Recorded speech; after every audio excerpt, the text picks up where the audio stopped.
Welcome back. Returning to our top story, the Ford government has unveiled a record $232 billion budget that includes increased spending on infrastructure and jobs creation to help weather the storm of Donald Trump's tariffs. Now, for more on this, I'm joined live by Ontario's Finance Minister, Peter Bethlenfalvy. Minister Bethlenfalvy, thanks for being with us. Massive spending is not something we usually expect from a conservative government. Would you say it's responsible to spend this much money? 100% responsible. We campaigned on protecting Ontario. We're meeting the moment with a response of $30 billion of supports, various types of supports to protect our workers, our businesses in the uncertainty caused by the tariffs. And, this is the type of thing that you do when you hit some turbulence. And look, we have the strongest fiscal position that we've seen in Ontario in decades by virtue of that we've been fiscally responsible, so we could meet moments like this. But Matt, it's not just about meeting this moment. It's about putting the things in place to build a very prosperous economy going forward. Things like the Ring of Fire, nuclear, critical minerals, Go 2.0 on transit. These are the things that we're committed to. The $5 billion for businesses affected by tariffs. How will a business qualify for that money? What's the process for getting access to those funds?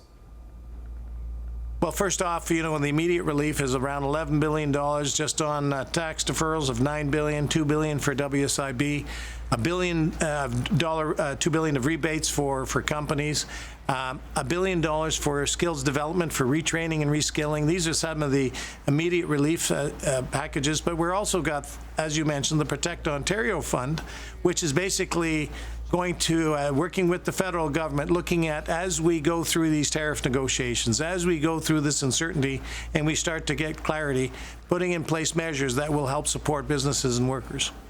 The deficit's grown by $10 billion, but you still think you'll be able to balance things by 27-28, a year later than you forecasted last year. How are you going to be able to do that? How are you going to be able to get us to balance with an extra $10 billion of deficit?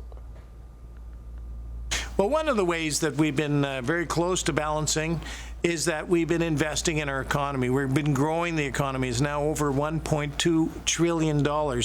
And we're putting now's not the time to slow down on, for example, infrastructure spending and transit, in highways, in nuclear, in housing, in hospitals, in schools. So, I think in my experience, if you keep building infrastructure, moving people and goods, having a healthy people and the social services in there, you can grow your economy.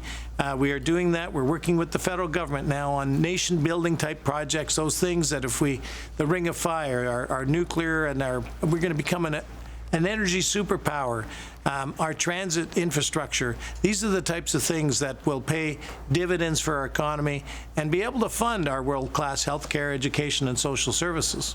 One last question for you, sir. The number of expected housing starts that are forecast in the budget is down about 20,000 fewer homes than last year. How do you see this budget helping Ontario get back on track to building your government's goal of 1.5 million homes by 2031? Well, first off, tariffs have impacted economies around the world in terms of housing starts. So we're not alone on the impact of tariffs on these metrics. But look, two things I would highlight. We're continuing to invest significant amounts for infrastructure.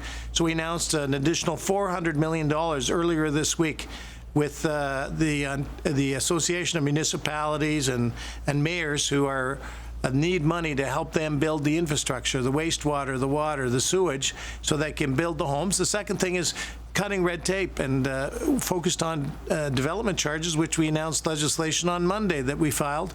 And thirdly, I would say the federal government. I think there's been a reset in Ottawa where they are focused on housing. The Prime Minister is focused on building more homes, and we just say let's flow that money without conditions, because when we row in the same direction, we can build a lot more together. That's Finance Minister Peter Bethlenfalvy. Minister Bethlenfalvy, thanks so much for your time this evening. Always a pleasure.